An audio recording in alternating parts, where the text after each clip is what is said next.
What a treat that I had an opportunity to talk to Caroline Westerhold, one of the founding members of CPW Law in Lincoln, Nebraska.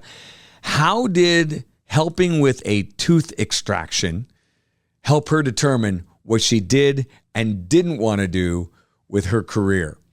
You're going to learn a lot from Caroline about how her work ethic really shapes her today and where all that work ethic came from, and also how she and her partners have really developed great flexibility in their workplace with that people-first culture. She comes from Ashland, Nebraska, which is her Mayberry, and she's got a lot of leadership lessons to give to you. So enjoy this episode. I am dying to say, I object, Your Honor. Something I say to you all the time, right? Sure do. Too much. Caroline, it is great to have you here. And, you know, when we do this show, one of the things I love to do is start kind of where you get your big influences that really drive you into your profession and really how you are influenced. And one of your big influences when it comes to picking your career had to do with a tooth extraction. Pulling a tooth or watching your father, who was a long-time small-town family dentist, had you working with him one summer. So start there, because you went from thinking dentistry to something else. Yeah. You know, I was one of those kids that I was just kind of a lost soul in terms of my direction and the path and what my interest was. And so I think in an attempt to find a path for me, my dad had suggested maybe he spend a summer in his dental office working as his dental assistant, janitor, whatever needed done. And so I did. When I was in high school, I spent one summer with my dad, which, I mean, that in and of itself is a lot to spend that much time Sure. with your dad when you're a high school girl. But, you know, I got along pretty good, and I thought, maybe this is interesting. Maybe I can see myself doing this, until the day that my dad asked me to assist with some tooth extractions, which I think fair to say I was probably in worse shape than that poor patient when I had to watch and listen to that tooth extraction. So, yeah, that brought my career as a dentist to a screeching halt. And I think both Dad and I agreed that probably wasn't the direction I should go. So, you see, this is why you do these things, though, right? You know, you get some experience, you figure out this is not for me. Yep. So you go from that queasy stomach. Yep. And when does it hit you that, hey, look, I want to maybe do law? Is it down the road? Is it when you're a kid? What were your influences? So I was all the way through undergrad and actually graduated and still really not sure what I wanted to do. I had an ag business major, obviously. We're in Nebraska, number one industry in Nebraska, agriculture. How can you go wrong? Ag business. I'll get my degree. I'll sort it all out later.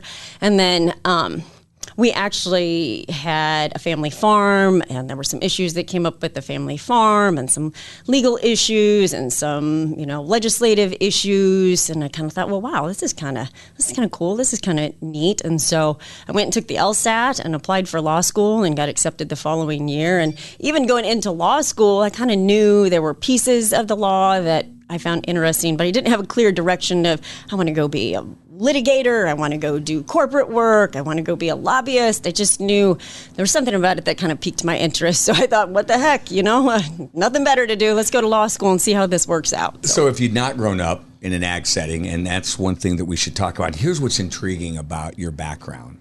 Just the other day, I talked with another successful business person.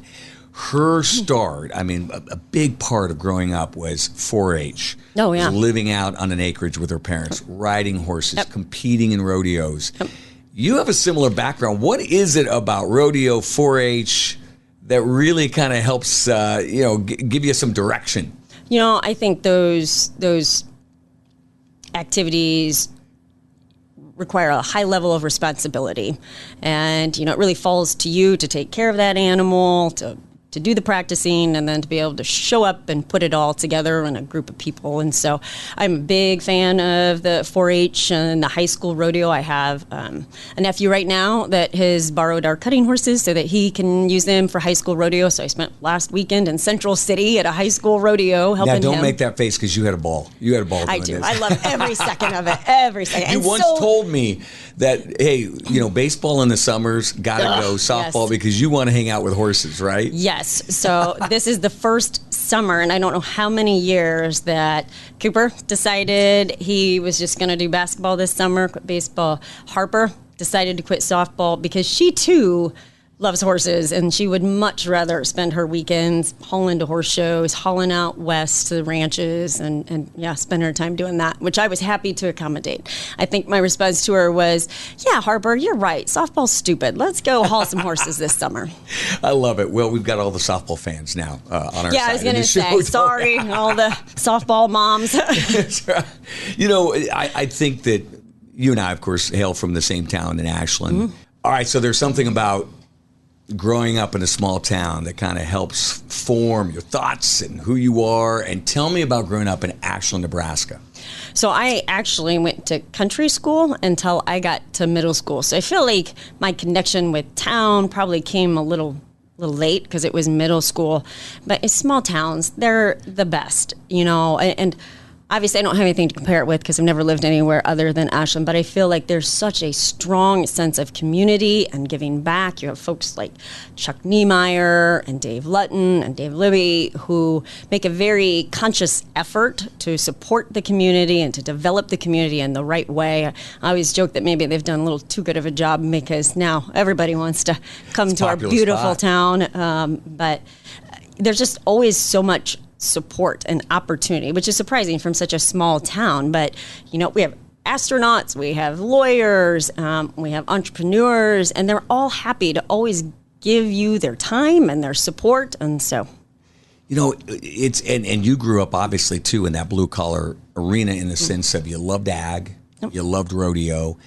And Ashland, of course, has a little edge to it, did in my day and in your day, right? It's got that blue collarness to it, but there was a little dysfunction, of course, and as every town has. Yeah. But do you think that's part of why there is so much success from folks in Ashland is that they, you know, there's something to prove, right? There's something things didn't always come completely easy for folks, or is it something else? No, I think that probably is true. I think people saw issues and said, we can do better. And then there were actually people willing to take the steps to do better. I mean, the cleanup along the highway there, that was a pretty remarkable feat. And it involved someone stepping forward to say, we've got to get this done and to keep pushing that issue until it happened.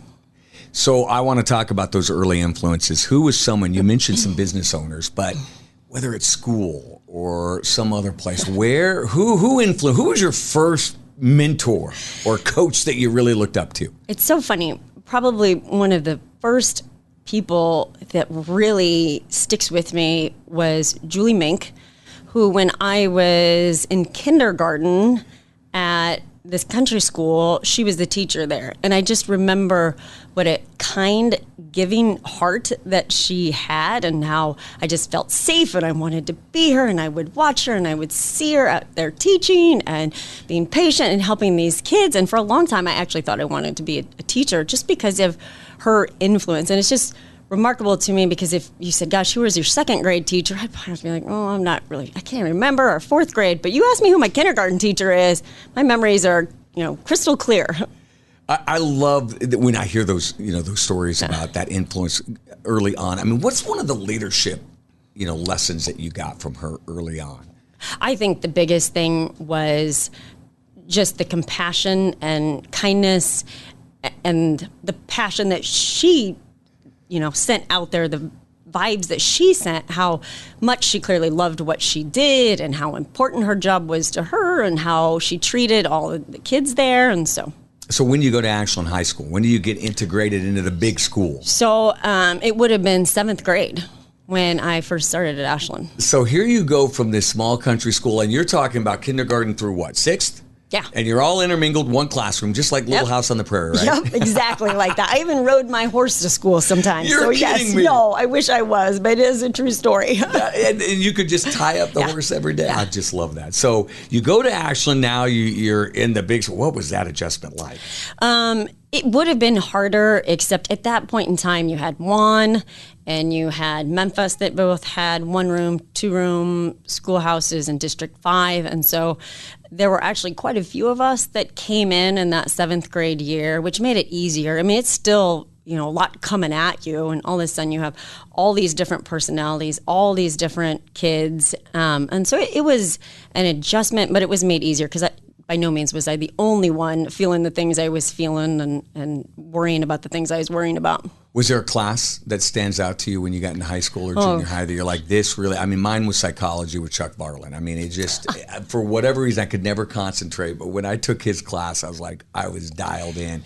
Was there one that really, whether it was in law or around law, or was there just something that got you mesmerized? I don't know that there's necessarily any specific class where I was just like, wow, holy smokes, it's blowing me away. Probably has more to do with the teachers. Bob Simpson, when I started in junior high, I was just like, wow, I love this guy, the energy. And he could have been, talking about anything, and I would have been, tell me more. So for me, I don't know that there were any specific topics, but there were a lot of teachers that were impactful to me just because of how they taught. When I was in law school, I was kind of drawn to mediation arbitration. I had a lot of interest in that. Why do you think that was?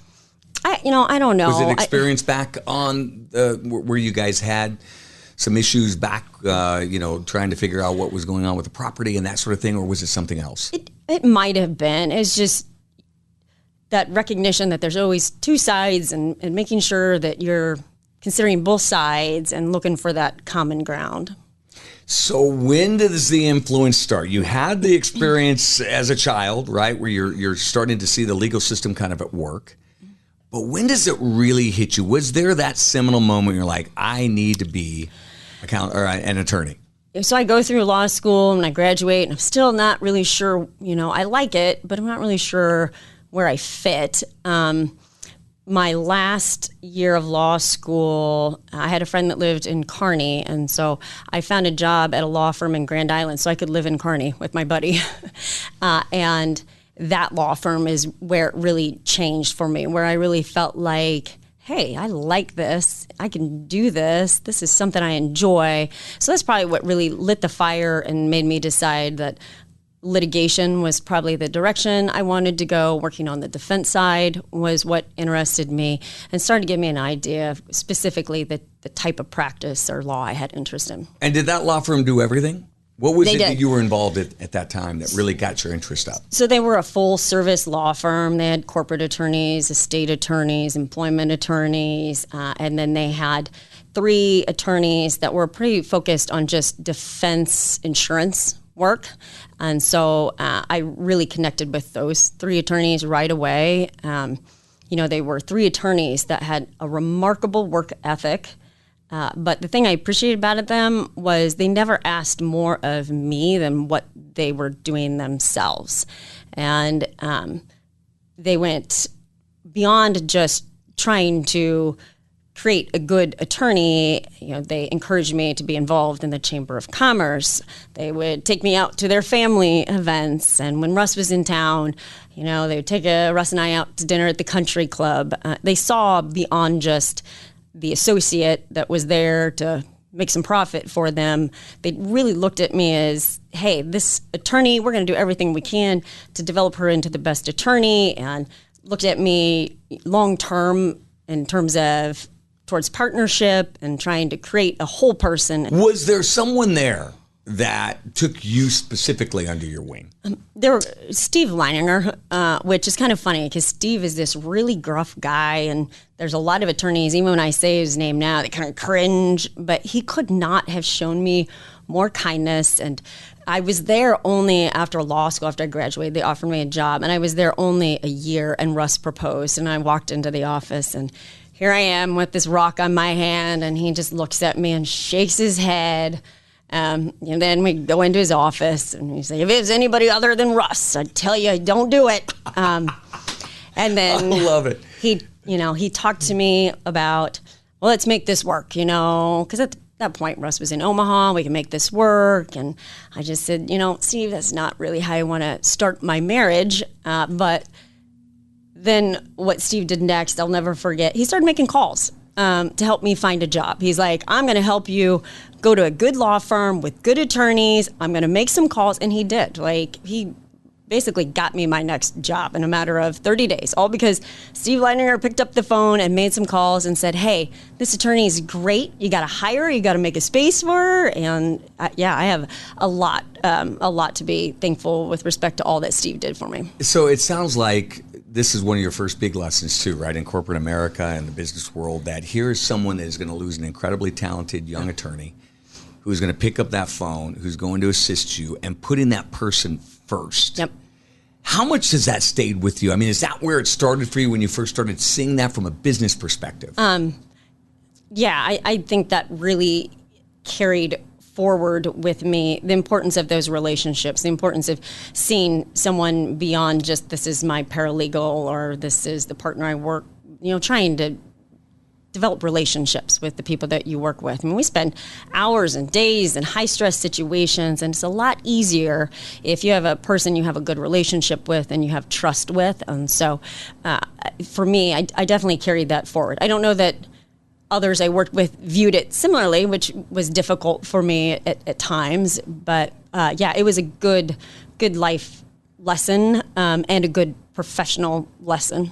So the next step, you've got Russ, who is now proposed, he's bringing you back here to the eastern part of Nebraska, I got to imagine, right? Yep. This is your next step. So walk me through that, because in 2021, the big step happens, which is starting your own law firm. Correct. So walk me through what happens in central Nebraska until 2021.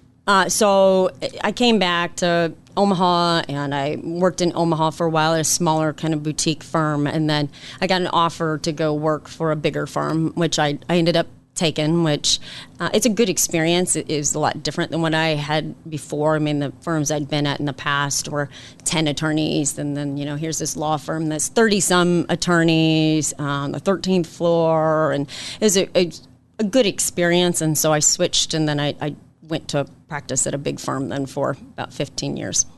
When does it hit you as well? And tell me about your motivations in 2021 to take the big step, which takes a lot of guts, right? To step out and say, I'm going to start my own thing along with some other partners. But what was that motivation? The grass is always greener, and anytime you're in a job, you always kind of, what if this, what if that, could this be better? And so I thought about it for a long time, but it was not lost on me in terms of the risk in doing that. So it took quite a while before I just thought, what, I need to find a simpler, better way to practice law. At that point, Russ and I have 2 kids. They're getting bigger. There's more activities. And it was just really about me feeling like it was time to find a way of practicing law that was more consistent with where I was at in my life. And then you kind of have to just look for the right people once I felt it was the right time. If you had a chance to read E-Myth, and I'm sure you probably have, and if you haven't, I'm sure it's in all your free time, Caroline, you'll get to it. One of the big things that they address is that most people, when they go to start their own business, they're looking not so much at money, right? They're looking at that ability to have some freedom, some flexibility. Is that encapsulating in some ways what you were looking for? For me, it was not about, wow, I bet I could work less and make more, or I could work harder and make more. That was 100% not the motivation. It really was just about being able to define my practice. When you're in a big law firm, you have 30 people, you have 8-10 different areas of the law. We all practice differently. We all have different needs. We all bill differently, and it's a lot to manage. And you spend a lot of time just managing issues that go along with that volume of partners and the different types of law that you're managing. And that was the part where I just felt like I know what kind of law I want to do, and I know what I need to do that. And for me, I just was looking for a simpler way to practice law. Nothing to do with about making more money. I could have left there and got 0 clients and been broke the next day. Thank goodness that did not happen, but yeah. So what kind of mindset do you have to get? I mean, there's going to be a lot of people who listen to this who are in positions that are like, man, I want to go out on my own. What kind of mindset do you have to really instill in yourself to say, I'm willing to take this on? there's always a lot of self-doubt. And so for me, it was first feeling like I had a very clear direction of what I wanted. I didn't want to leave something just to recreate the same thing at a new place or fall back into the same thing. So I wanted to know that I had a very clear direction. And then I wanted to know that I had the right people, not only in terms of partners, but in terms of staff. And that was probably the piece of it where you kind of get the self-doubt or the stress, because, when I leave my firm, I can't go to any of my clients beforehand to say, hey, I'm going to leave. How do you feel about that? I can't go to my staff that I'd worked for 20 years and say, hey, you guys want to come with me? I have to be out the door before I can have any of those conversations. And so it creates a lot of self-doubt in terms of, are those clients going to stick with me? Are those staff going to stick with me? Before I ever get to talk to them, there's going to be another call that comes before me, giving them notice that I have left. And so that weighs heavily on you, because you don't want to create a situation where your clients are upset or feel like they've been abandoned. And I had staff that I'd worked with for, decade or more, and it was hard to not be able to tell them, and then after the fact go to them and say, wait, no, I want you to come with me, and hope for the best at that point. But hey, we're going to take a quick break in the show so that you know about Farmers and Merchants Bank of Ashland, the sponsor of Leadership Lessons from Mayberry. Few banks can say they've been around for 139 years, but Farmers and Merchants Bank of Ashland has. Why? Because they are locally owned, locally managed, and they are focused on you. They offer full service business banking, and you're always going to talk to a live person when you give them a call. They're commercial lenders. They are more than happy to share their expertise and to help you navigate any business financing that you may need, including SBA, TIF, or NEDCO financing. Check them out at fmnb.com or give them a call at 402-944-3316. Member FDIC, an equal housing lender. So you, talking about partners, you go out and you obviously have started CPW Law, yes, by the way, which stands for Caswell, Panko and Westerhold. Correct. Law. I like it. CPW, it's a little quicker. Yeah, got a nice ring to it. I agree. But let's first talk about what kind of law, why you chose that. And then I want to talk about a couple of other things. But let's start there. We do nothing but workers' compensation defense. We have one attorney who does some estate work, but it basically is 100% workers' compensation defense, which is why the people were right, because we all enjoy that type of law. That's the only type of law we want to do. It keeps it simple. It keeps it easy. So tell me what it is about workers' comp law that you love so much. Well, I like it, because it's an area of the law where litigation moves quickly. It's in its own entire system where it has their own assigned judges. The Nebraska Workers' Compensation Court has 7 judges. All they do are hear these cases. And so these cases progress really quickly. So there's a lot of activity. You're always in the courtroom. You're always taking depositions. And then I also enjoy the piece of it that it gives me an opportunity to keep working with the same employers and build those relationships with the employers. We have employers that might have 15 employees, and then we work with employers that might have 1,500 employees. And when you work with those employers for years and years, you really get to know their business. You get to know their people. You develop friendships with the people you work. And so it makes it really enjoyable for me, because it allows me to kind of almost keep it at a more personal level. I mean, I know these people, they're my friends. We go have dinner, we might go have a drink, and that piece of it's really nice too. Yeah. And now you decide to go out and to do your own thing, but you do it and you build a woman-only, business-owned, right? And every employee is a female. So again, at day one, was that like a conscious decision, or did it just kind of trip on itself? No, that was never intentional. We did not set out and say, oh my gosh, I'm going to go start a farm with all my girlfriends. It really was just a function of who were the right people. And both of these attorneys that are my partners now, I had worked with in the past, and Jenny Panko I had worked with for 15 years. And when you work with someone for that long, you kind of get a sense of who they are, and you start to realize, wow, yeah, what she said, I agree with that. And so I knew that, the partners that we started CPW with were very like-minded. And they all are very direct communicators, which appeals to me. What do you mean by that? So, if we have a meeting and we're trying to decide what we're going to do, if we need to hire someone, don't need to hire someone, I never have to guess what Jenny Panko or Jen Caswell really thinks of that. We can ask each other the hard questions, and we can have the hard discussions, and we can be frank in our thoughts, and then we make our decision and we move on. In many instances with business owners, they have partners, and literally in a law firm, you guys are literal partners. Yes. How do you maintain that relationship so that the business continues to thrive, that the relationship stays healthy between partners? What would be some advice, some suggestions, and what you have implemented to make sure that that relationship always stays healthy? A big thing is just the communication. I mean, you can't let things fester, and when you do, never does it lead to anything good. And so we always try to, talk at least once a month as partners to review financial information and to talk about whatever issues we might have.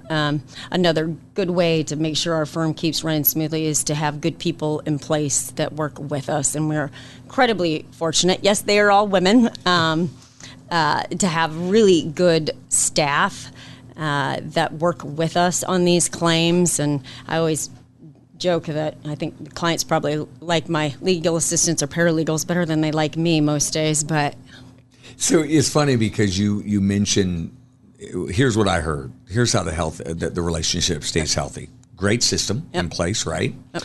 And you have great people. Yes. So let's just step back to the people side of it as well. Did it take on a life of its own when it came to, hey, we're going to have a fully owned and every employee is going to be woman, or was it one of those things where it just kept building, saying, why don't we just do this? It seems to make sense. I'm very proud of the fact that it is 100% women owned and women operated at this point in time. Again, it was never intentional. I've worked with a lot of different attorneys, men, women, a lot of different support staff, men, women. It was never about that. I think because they are women, however, we all just kind of have a better understanding of life and what it's like to be a working mom. Jenny and Jen both have kids that are in high school right now and one in middle school. And so we just better understand and are more forgiving when we need to be about, life as a full-time partner, full-time employee in a law firm. When you have family, you have kids, you have other things going on in your life. So how do you find great people? That's the other thing. Everyone asks me as a business coach today, they're like, this is at the forefront of almost every business, Caroline. You and I both know this.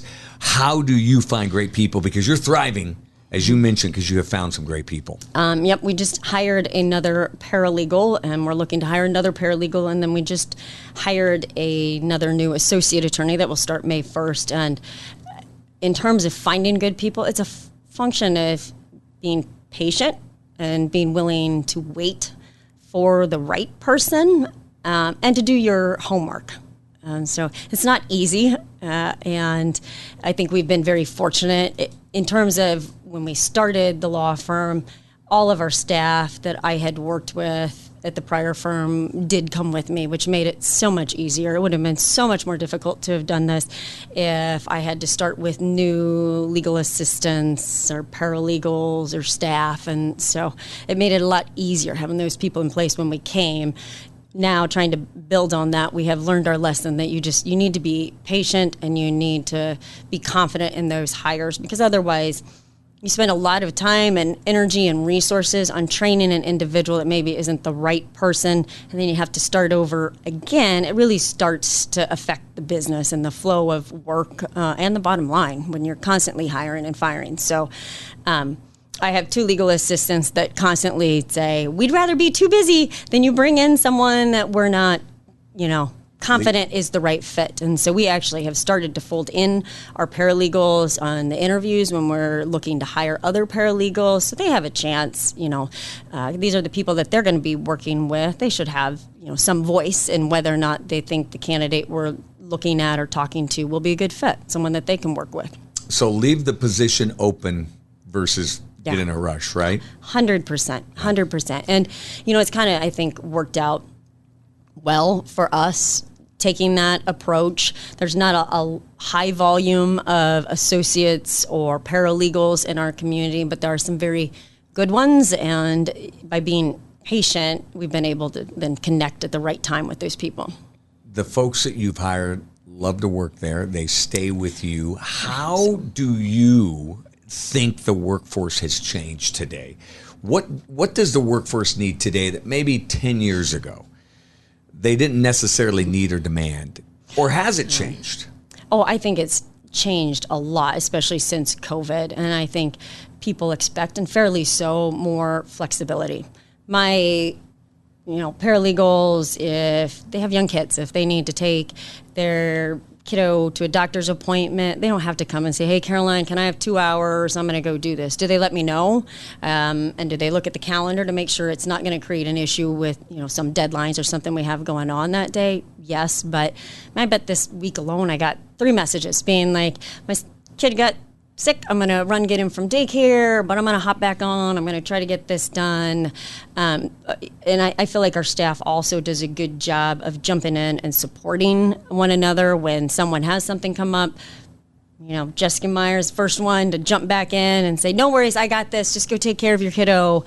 And so I think flexibility is the biggest key to keeping your staff happy. Boy, we're hearing that from everyone these days, is that have that flexibility, which didn't always exist 10 years ago in most employment in places where folks work. But here, let me ask you this. Let's talk about the future. How do you go about establishing strategy in your law firm? And without being too specific, how do you strategize? How do you look out that 1, 3, 5 year window? At this point, we have just been so busy managing the workflow that we just had a conversation about the fact that you can't take that for granted. You always have to be looking at the next step. One thing when we started this firm, we didn't want to recreate, again, what we had just left. I mean, we like the size of our firm. We like the idea of it being a boutique firm. And so being able to, manage the marketing, being able to manage the growth, but still keep the culture that we want in the firm is very important for us. But we kind of just now trying to catch our breath, trying to get people hired, are starting to think more strategic about, okay, here we are, we've had some success, but we can't take that for granted, and we need to make certain that we're marketing and we're getting connected and doing the things that we need to do to make sure that that client base stays where we need it to stay. And one thing that has come with this new hire that will start in May is maybe opportunity for South Dakota law. We have some clients, a lot of our clients are regional, so they handle all the Midwest jurisdictions. And so we've had some clients that have asked about handling South Dakota. Right now we don't have any attorneys licensed in South Dakota, but this individual that will be starting in May actually has some South Dakota experience. And so we kind of looked at that as maybe an opportunity when the time is right and we're ready. This person is here and ready to go, and that'll be our opportunity, to maybe expand a bit more. Growth is coming to CPW then that way, just kind of organically who you hire, looking for those opportunities. Yeah, being smart about who we hire. For a long time, I was the only attorney in my prior firm that did Iowa, and I'm really the only one that does Iowa here, and that is an area where there's a lot of opportunity in Iowa, and so this new person also has primarily done Iowa work, and so just being strategic and smart about the people that you bring in, also being strategic and smart about the clients that we work with. I learned a good lesson long ago. I think I was probably maybe 3 years out of law school, and I worked with a really large client. We probably had 30 files in our firm from this client. Incredibly difficult to work with, really stressful. wouldn't respond, wouldn't take the action you told them to take. And I was 7 months pregnant. And I remember coming back to my office, and I had gotten a call from the adjuster that I worked with and her boss. Wanted to talk about a file where they had not done the things we had told them to do and not taken the action. So they were in a bad position with respect to that file. They had left a message saying, "Hey, Caroline, we're just going to call you, talk to you about this." And the adjuster thought she had then hung up the phone, but she had not, and proceeded to throw me under the bus to her boss, saying, "Well, I never got anything from Caroline saying I needed to do this. I didn't know what I was supposed to do." So I get back to my office, and I just have had enough. And I take it down to the partner, because I'm like, "Well, you're surely going to hear about this, so I'm just going to rip the Band-Aid off here. You're going to get a call from this gal's boss, and he's not going to be happy because he's going to think that we didn't do what we're supposed to do." And I printed all this stuff. I sent it to her. And he said, "No, don't worry about it. Nope, I know they're difficult." The next day, he came in and said, "Well, I took a look at all of this. I listened to the voicemail you sent me. We're going to fire that client." And I mean, that's a 30-file client. That's a big client. That's a lot of dollars for the firm. And I said, "Well, it's not what I was asking. I needed to vent. I needed you to understand when you got that call that I had done my job." And he said, "Nope, it's just not worth it." He's like, "We will fill that work." And he's like, "I sent notice that they need to find new counsel." So we packed up 30 files. That same attorney, a week later, got me a gift card to Center Stage for an entire massage day. And earned that. And it taught me a really good lesson, because he was right. We went right back out. We filled up, those plates again. We replaced those files in no time. And it really taught me that if you waste a lot of time with clients chasing tails, clients you can't get along with, you're missing that opportunity to be out looking for the good clients that you enjoy working with. And I think at CPW, we've made a very conscious effort to look for the good clients that we can enjoy working with, that we know are going to do their part. They have high expectations of us, but they're a good partner to work with. I love that integrity, by the way, that you had from your former boss, who said, "Hey, let's move on." And I love that you've taken that lesson. Yeah. And every new business owner should know you don't necessarily take on every client, right? Yeah. I mean, You've got to do your homework and make sure. Yes. Because it will eat your time. Yes. It will take away from you actually being probably more efficient and growing more effectively. Yeah. So let me ask you this. I've got to ask about a mentor. As you know, obviously I do business coaching. And so someone in your life who has made an impact, it can be back in school, someone who's coached you, someone who's been an incredible mentor, and some of the things you learn from them, the value of having that kind of a mentor or coach in your life. I feel like I've had good fortune that I've had multiple mentors. I've worked with some really remarkable women attorneys. I've worked with some really remarkable male attorneys. I think where I have found my success, and everybody has, their strengths that motivate them and move them forward, is probably just from my work ethic, which goes back to my dad, 100%. Like when I was growing up, I had an older brother, I had a younger brother. He didn't treat me any different than how he treated my brothers. When I was in high school, when I got my car, I had to change the oil in it. He made me go out to the shop one weekend and change the brake pads with him. These are things at the time that annoyed me. And I'm sure there's plenty of eye rolling going on.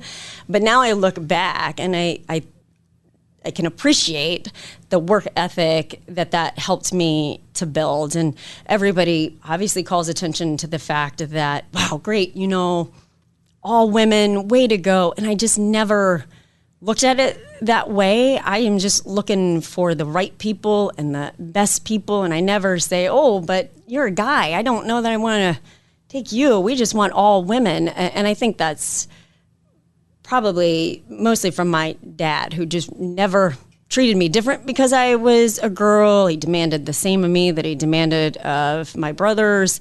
I think I've really carried that forward, both, my personal life as well as in my professional life. So before we get to some fun here to end this interview, I got to ask you this. the opportunities for women today in the workplace, as business owners in the workplace, talk about that and how that has changed and the opportunities that do exist. So I have been practicing law now for over 20 years. And when I first started practicing law, the number of women partners in law firms was notably low, and the number of women attorneys in law firms that are part of the management was even less. And I do think, though, that with time, there's been acknowledgement, recognition of the need for diversity and the need for flexibility with respect to women in the legal profession. The firm that I worked at, the large firm, I felt like they gave a lot of opportunity to women there. I was on the management committee for, I think, the last 5 years I was there. There's still always times where you think, that doesn't seem quite right, what happened there. That's really not how it should be. I just had an adjuster call me yesterday who was getting in an argument with an attorney on a claim, and she said, I just told that attorney, well, I'm going to have my attorney just call you and sort this out. And that attorney's response was, well, okay, have him call me. And she said, well, wait, my attorney is a woman, and I will have her call you tomorrow. I just had to touche right there, Jean. So every now and again, there's still always, these assumptions that, maybe it remains male-dominated, but I do think there's been a trend and a shift, and there's very good people out there that don't view the world that way, that there's opportunity for anyone there that's willing to work hard and walk through the door. Well, to your point, and what we're going to finish on today is I had to do some Googling of famous attorneys in movies or in TV, and I have to tell you, Caroline, there weren't a lot. Slim pickings. We're going to talk about one. Now, CPW Law is changing that, as is a lot of other law firms around the country. So, but before we get to signing off here, we're gonna play 3 and Out, because this is how we go out of the show with 3 tough questions. These are tougher questions you've ever faced in your life. The first one, you ready? Ready. You've got to win a case, and you have only 3 attorneys to choose from. They all work for you. You got to pick one of the 3 to win a case, and here are your attorneys. You have Joyce Davenport, the tough attorney, prosecuting attorney on Hill Street Blues back in the 80s, which hopefully you remember Joyce Davenport. Okay. You've got Atticus Finch, the meticulous Atticus Finch from To Kill a Mockingbird and from A Few Good Men, and I don't remember his last name. Lieutenant Daniel, it was the Tom Cruise, attorney that got Jack Nicholson to say, you can't handle the truth. So you've got to win the case. Is it Joyce Davenport, Atticus Finch, or Lieutenant Dan from A Few Good Men? So I'm not familiar with Joyce Davenport, but I have to say, and I've never heard of Joyce Davenport, I appreciate those attorneys that fly under the radar, because lots of times they are the most effective and smartest person in the room. So I'm going to go with Joyce Davenport, because I don't know anything about her. She was good. She was tough. And I was going to throw Erin Brockovich in there. But she was paralegal. To say, not an attorney. Listen. Darn good one, right? I was going to say, yeah. I think mine could give her a run for the money any day of the week, but yeah. All right, here we go. When will Matt Rule? How long will it take for Nebraska football coach Matt Rule to get Nebraska bowl bound? Just to 6 wins. Oh, I'd say no more than 2 years. He might do it in the first. I say 2 years we're heading to a bowl. You're drinking the Kool-Aid, aren't you? I am. I do every time. I was super excited about Scott Frost. I'm the last person. Who was it? No credibility. I like it. 2 years. We're going to hold you to that. Okay. Last one. Here we go. You're at home. You've got no kids at home tonight. They're out running around. Russ is gone. You get to make yourself a pizza, and it's guilt-free. Whatever you want. What is going on top of that pizza? I like to keep things pretty simple. So there's probably going to be some burger and some cheese and maybe some tomatoes and mushrooms. Well, that is simple. I can't believe there wasn't something really Oh, I will say, I do love cream cheese on pizza, which is where Russ and I disagree when it's time to order. But yeah, I might throw a slab of cream cheese on there. There we go. Now we're getting the truth. I knew it.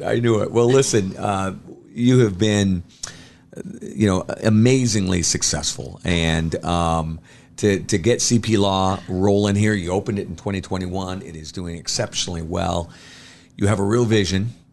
Your work ethic is unheralded. And I know this from experience, as you were my work comp attorney when I owned a couple of businesses. But congratulations to you. Keep up the great work. And it's just been, honestly, it's been a lot of fun to learn. And I really have learned, and a lot of other folks are going to learn from you. So thanks for coming on. You're overly generous with your praise, Tim, but I appreciate you having me.